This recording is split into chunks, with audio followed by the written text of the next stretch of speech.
रात खैरियत से गुजरी। मुअज्जन की अजान से मुजाहिद बेदार हुए। सिपा सालार ने नमाज पढ़ाई, हाथ उठाए और खुदा के हुजूर गिड़गिड़ाए। रहमत हक जोश में आई, फरिश्ते फतह और जफर का तोहफा लेकर आए। मुजाहिदीन के चेहरे दमके, पेशानियों के अनवार चमके, उम्मीद के चिराग रोशन हुए। नाउमीदी के साए हट गए, मायूसी के बादल छट गए। रूहानी सुरूर से दिल मसरूर हुए। मुसर्रत की लहर आई, सारे लश्कर पर छाई। हौसले बढ़े, जोश के दरिया चढ़े, शुजात मुस्कुराई। आफताब ने अंगड़ाई ली, किरणें मुस्कुराती हुई बढ़ी। रूमी कासिद हाजिर हुआ, महान का पैगाम सुनाया, जवाब का मुंतजिर हुआ। सिपा सालार ने हजरत खालिद से मशवरा किया, महान चंद दिन की मोहलत का तालिब है, शहनशाह के हुक्म का मुंतजिर है। हजरत खालिद रजी अल्लाह अन्हु ने कहा, महान बेईमान है, वो हमें पहले भी धोखा दे चुका है, अब फिर फरेब का दाम बिछा रहा है। हमें उस पर एतबार नहीं करना चाहिए, वो फिर शब खून मारेगा और हमें गाफिल पाकर मौत के घाट उतार देगा। शहनशाह से कुमक पाएगा और बेखबरी में हम पर चढ़ आएगा। हजरत अबू उबैदा रजी अल्लाह अन्हु ने कासिद से कहा, अब सुलह का वक्त गुजर चुका है, हम मोहलत देकर जंग को तूल नहीं देना चाहते। जब जंग नागुजीर है तो फिर जंग में सुलह की क्या तदबीर। महान ने जवाब सुना तो दिल बर्दाश्ता हुआ। वो बोला, अगर मुसलमान यही चाहते हैं तो हम भी लड़ेंगे, अभी हमारी तादाद लाखों में है, मुसलमान कब तक अड़ेंगे। आज मैं खुद मैदान में निकलूंगा और अरबों से दो दो हाथ करूंगा। जरजीर ने कहा, सरदार हम अभी जिंदा हैं, हमारे होते हुए आप क्यों तकलीफ करें। मैं आज अरबों के सिपा सालार से लड़ूंगा और उसे ठिकाने लगाकर फौज पर बढ़ूंगा। खुदावन यसू मसीह की मदद से गालिब रहूंगा। फिर आप पूरे लश्कर से हमला करके अरबों को घेर लें और काट कर मैदान में बिछा दें। महान खुश हुआ और लश्कर को मैदान में ले आया। मेमना और मैसरा दुरुस्त किया और अपनी फौज का दिल बढ़ाया। मुजाहिदीन भी मैदान में आकर जम गए। दोनों हरीफों के दरमियान खुला मैदान था, नीचे जमीन थी, ऊपर आसमान था, साए का नामो निशान नहीं था, दोनों तरफ जोश था, घोड़ों की हिनहिनाहट का शोर था। जरजीर सरता पा घर के आहन घोड़े पर सवार, नेजा हिलाता, शमशीर चमकाता मैदान में आया और पुकारा कि मैं रूमी लश्कर का सरदार हूँ, सिपा सालार से लड़ाई और मुकाबले का तलबगार हूँ। हजरत अबू उबैदा ने सुना तो अपना अलम हजरत खालिद को दिया और खुद मैदान का इरादा किया। हजरत खालिद ने कहा, आप मुझे इजाजत दें और अपनी जगह पर कायम रहें। शब बेदारी और रोजादारी से आप कमजोर हो चुके हैं, हरीफ मजबूत और मोटा ताजा है। जवाब मिला, नहीं, रूमी ने मुझे बुलाया है, मुझे भी खुदा की राह में शहादत की आरजू है, मैं खुदा के दुश्मन से जरूर लड़ूंगा। अगर मैं जिंदा रहा तो वापिस आकर अलम ले लूंगा, नहीं तो तुम लश्कर इस्लाम के सिपा सालार होगे। हजरत खालिद रजी अल्लाह अन्हु मजबूर हो गए और अलम ले लिया। सिपा सालार ने घोड़े को एड़ लगाई और जरजीर के सामने पहुंच गए। जरजीर ने पूछा, क्या तुम ही सिपा सालार हो? हजरत अबू उबैदा ने जवाब दिया, मुसलमान मुझे ऐसा ही समझते हैं।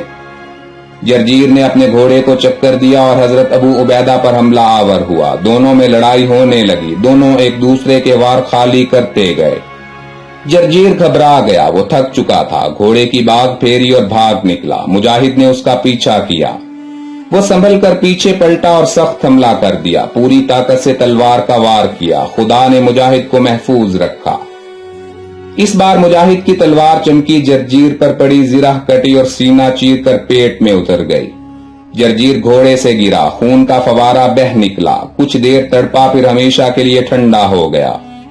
मुजाहिद फतहमंद होकर अपने लश्कर से आ मिला।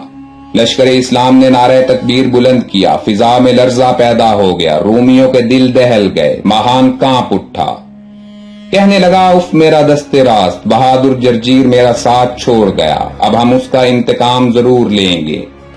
जरजीर का एक अजीज सरजीस घोड़ा दौड़ाता हुआ मैदान में आया और हरीफ तलब किया। मालिक अश्तर रजी अल्लाह ताला अन्हु फौरन घोड़ा दौड़ाते हुए मैदान में आए। सरजीस ने लपक कर हमला कर दिया।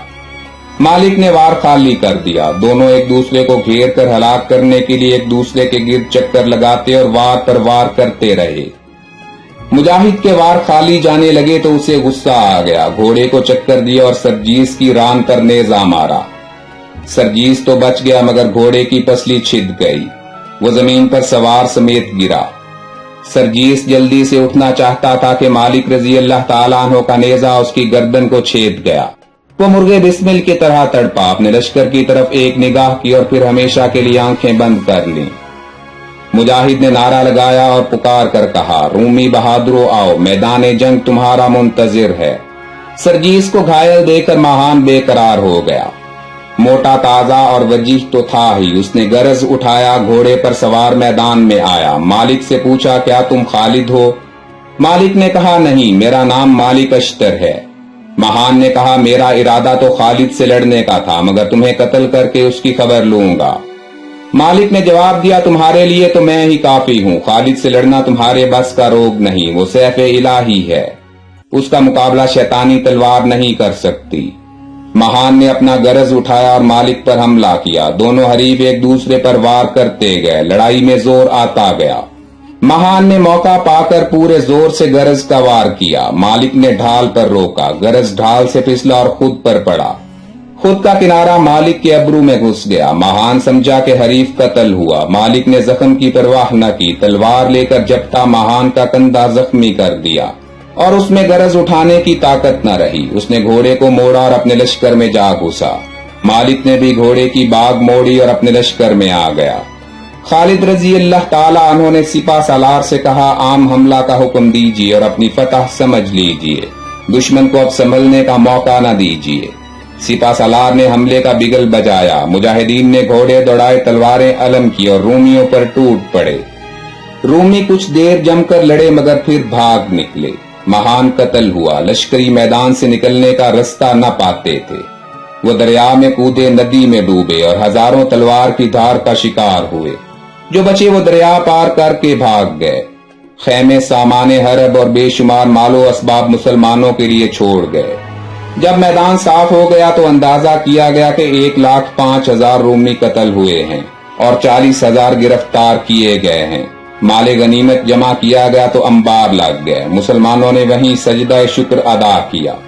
سپہ سالار رضی اللہ تعالی عنہ نے مال غنیمت کے ساتھ فتح کی خوشخبری حضرت خلیفہ ثانی کو لکھ بھیجی۔